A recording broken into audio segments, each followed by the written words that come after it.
Good evening. How is everybody? All well? I'm very happy and honored to come to stand here in front of you, in front of you and Gota. And the reason I've come, I want to make absolutely crystal clear that this is not a political meeting. This is a meeting about you, about the young people who are struggling to get a future. I will not say the words BJP, Congress, politics, elections. They will not come out of my mouth this evening. This evening is about you. It is about what you're facing. It is about the challenges that you're dealing with every single day.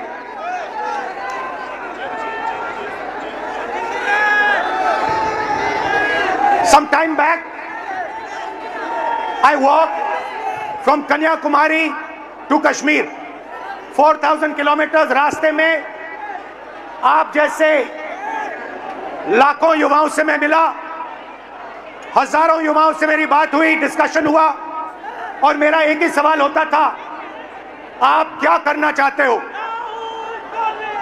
मुझे 5 जवाब मिलते थे, छठा जवाब नहीं मिलता था। Engineer, doctor, lawyer, IAS, or then forces. These are the 5 answers I used to get. So the first question that came in my mind, मेरे दिमाग में पहला सवाल उठा कि देश के युवा देश के भविष्य होते हैं। हमारा एजुकेशन सिस्टम हमारे युवाओं को सिर्फ 5 ऑप्शंस क्यों देता है? यह सवाल बहुत बार मैंने पूछा, वही जवाब मिला। तो यात्रा पे मैंने 15-16 लड़कियों के साथ मीटिंग की और उनसे पूछा क्या आप करना चाहती हो? किसी ने कहा इंजीनियर, किसी ने कहा डॉक्टर, किसी ने कहा लॉयर, वही 5 जवाब। और फिर मैंने उनसे पूछा, मुझे सच बताओ क्या करना चाहती हो? तुम्हारे दिल में क्या है?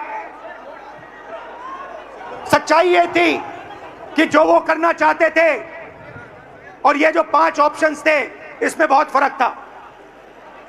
कोई ऑथर बनना चाहती थी, कोई डांसर बनना चाहती थी, कोई एस्ट्रोनॉट बनना चाहती थी। फिर मैंने एक टेस्ट किया। मैंने उन्हीं लड़कियों से एक सवाल पूछा, आप में से कितनी लड़कियां पायलट बनना चाहती हैं? एक भी लड़की ने हां नहीं कहा। वहां पे चीफ मिनिस्टर का हेलीकॉप्टर था। मैंने हेलीकॉप्टर पायलट से कहा, 5-6 लड़कियों को आप हेलीकॉप्टर में ले जाइए, जॉय राइड कराइए, कॉकपिट दिखाइए। फ्लाइट हुई, लड़कियां हेलीकॉप्टर पे गई। जैसे ही वापस आई, मैंने सवाल पूछा क्या करना चाहती हो? सारी की सारी लड़कियों ने कहा हम पायलट बनना चाहती हैं। मतलब हिंदुस्तान का एजुकेशन सिस्टम, सबसे पहली कमी इसकी कि हम जो हमारे बच्चों के सपने हैं उनको पूरा नहीं करते हैं। जो उनके ऑप्शंस हैं, जो वो ऑप्शन चाहते हैं, उनकी हम रिस्पेक्ट नहीं करते। उसके बाद यात्रा के बाद मैंने एजुकेशन सिस्टम के बारे में और थोड़ा सोचना शुरू किया। सवाल उठे। दूसरा सवाल, पब्लिक सेक्टर एजुकेशन सिस्टम क्यों खत्म हुआ और प्राइवेट सेक्टर का जो एजुकेशन सिस्टम है ये इतना महंगा क्यों है? और फिर कुछ दिन पहले मैंने अखबार खोला और मुझे यह दिखाई दिया, sorry, young people are India's future.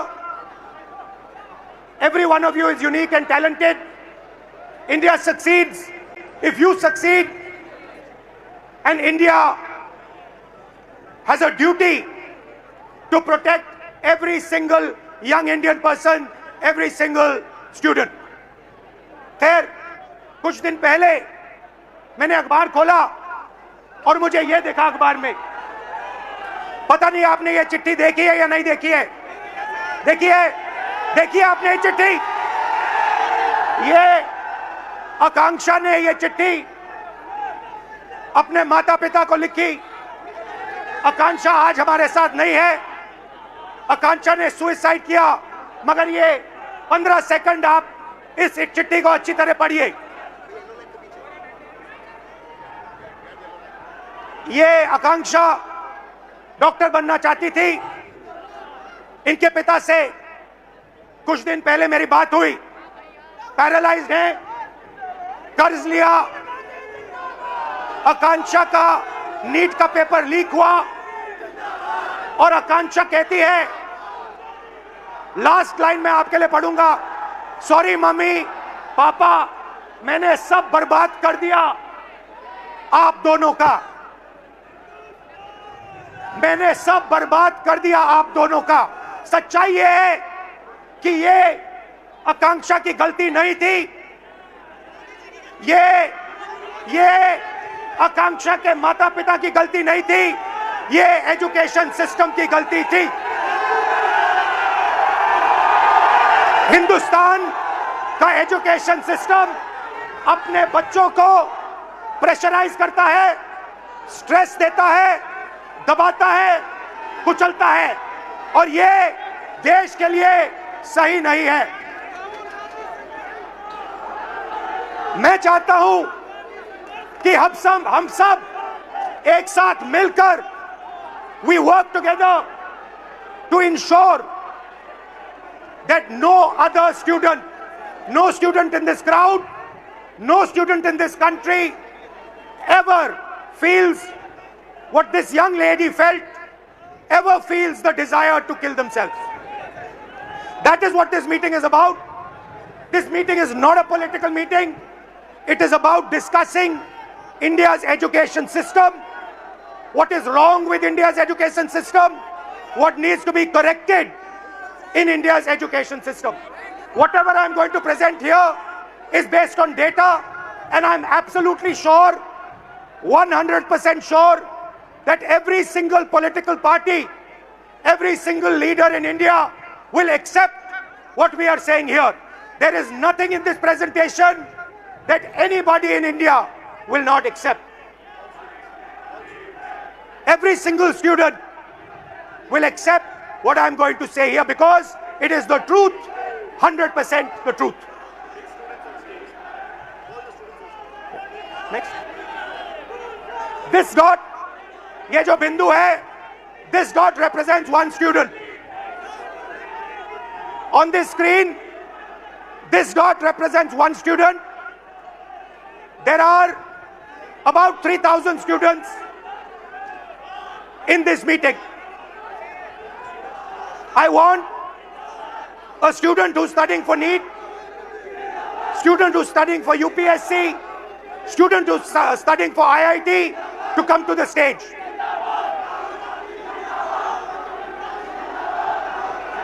Can you tell them not to do naras? I'll do that. Right away. How are you? I'm good.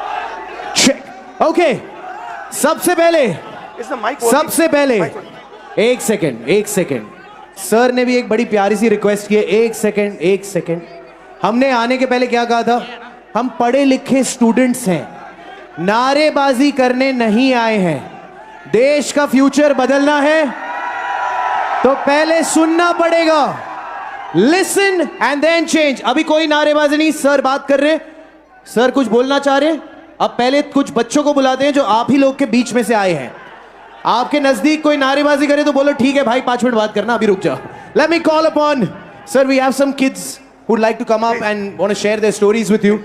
So ये randomly हमने select किया था, इनका enthusiasm देख के we have Soumya Meena, Sania Gupta, Himanshu Tangi, Hanshvi and Zishan Alam. Please join us on stage, guys.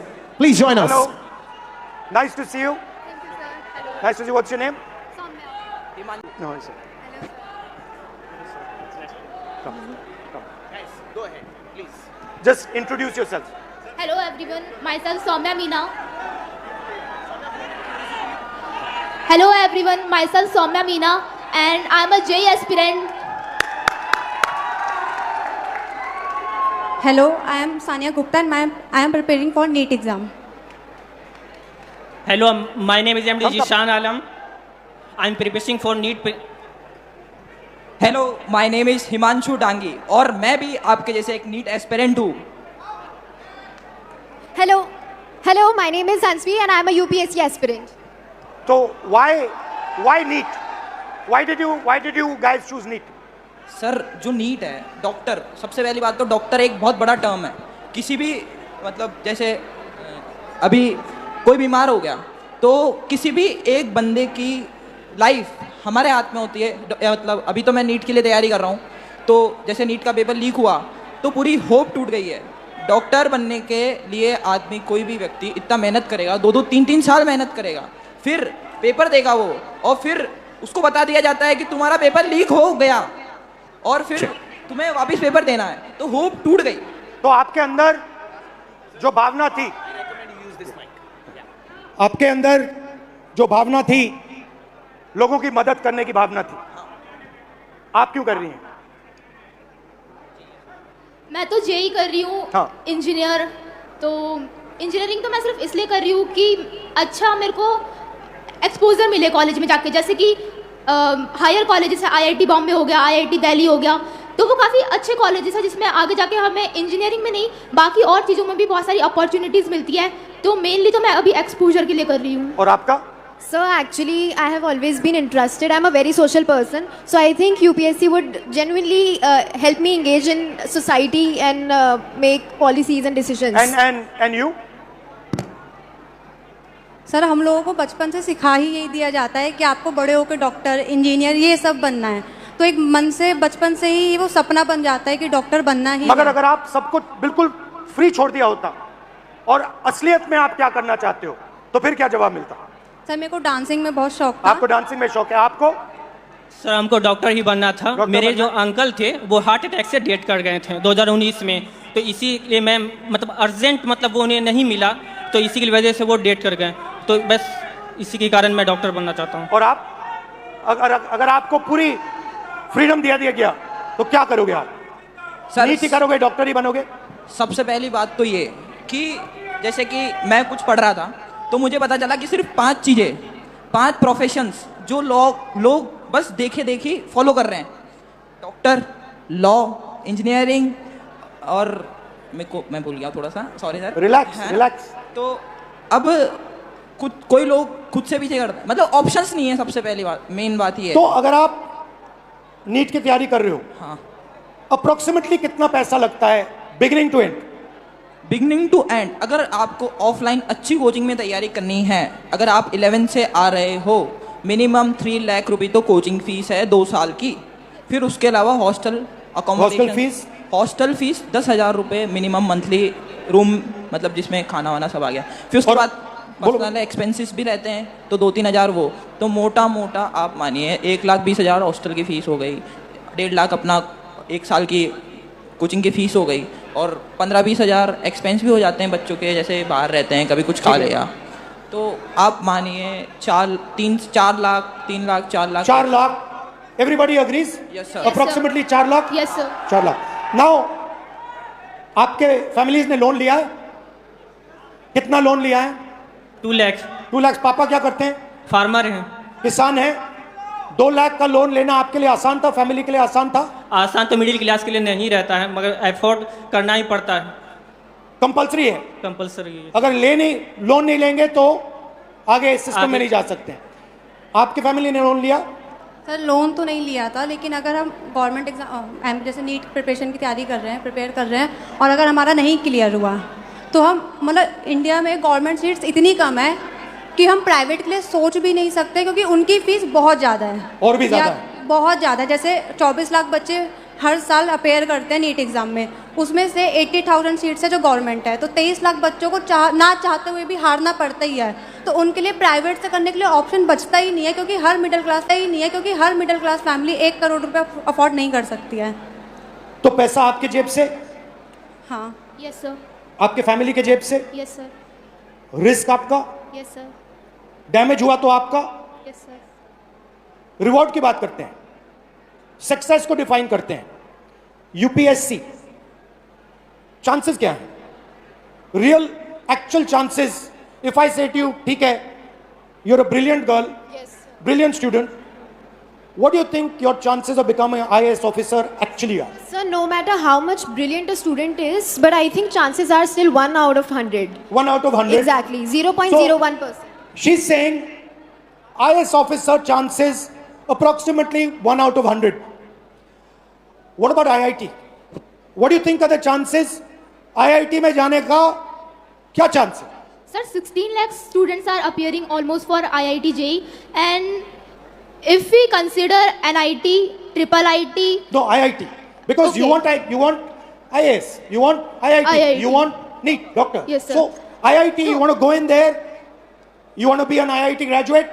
What are your actual chances? Do you think, what are you actually facing? sir, if we consider only IIT, then there are 0.1 chances. Good Small IITs. chances. Yes, sir. Low chances, okay? Very low And chances. NEET? Sir NEET में 22 लाख बच्चे exam देते हैं और लगभग 1 लाख बच्चों का selection होता है। 1 लाख से कम ही है, 1 लाख तो मैं बता रहा हूँ ज़्यादा। तो सर ये क्या जिम्मेदारी है, ऐसे हम कैसे होगा सर? तो यहाँ पे अप्रोक्सीमेटली 3000 लोग हैं, अप्रोक्सीमेटली, थोड़े ज़्यादा आ गए हैं, बट हमने 3000 का कैलकुलेट किया था, ठीक है? 3000 में से IAS के कितने बनेंगे? एक। 3000 में से वो जो कोने में एक डॉट है ऊपर, 1% out of this whole function, इस पूरे फंक्शन में से एक व्यक्ति, सिर्फ एक व्यक्ति IAS में जा सकता है। इस पूरी भीड़ में से IIT में कितने जाएंगे? सर IIT में भी ज्यादा सीटें तो नहीं है, 1 30। या 2 इस पूरी भीड़ में से, सकते हैं। इस पूरी की पूरी भीड़ में से 30 लोग, सिर्फ 30 लोग, मतलब यहां पे जो खड़े हैं वो IIT में जाएंगे। और नीट का दिखा दीजिए, 180 लोग, 3000 में से, इस पूरी भीड़ में से 180 लोग नीट में डॉक्टर बनेंगे। These are the odds you are actually facing. You are facing 1 in 3000. You are facing 30 in 3000. You are facing 180 in 3000. And this group of people, these are the best that we have. So you are not competing with ineffective, incompetent people. You are competing with the best in the country, and these are your odds. I think this is a crime. I think this is an insult to every single young person in this country. These are not the odds that our young people should be facing. You are very brave. You are very strong. That's a different matter. But this is stressful, this is unfair, and this is brutal. The Indian education system is a rejection system. It is not a selection system. That is the fact that we are facing. Right? Do you agree with this? Yes, sir. Now, I don't mean to discourage you, because you should dream. And I'm pretty sure that you will succeed. Right? But what I want to tell this country is that you are facing extremely difficult odds. That is why we had the tragedy that we had. This is not the type of stress that we should be putting our children under. And that is really the main message I want to give in this meeting.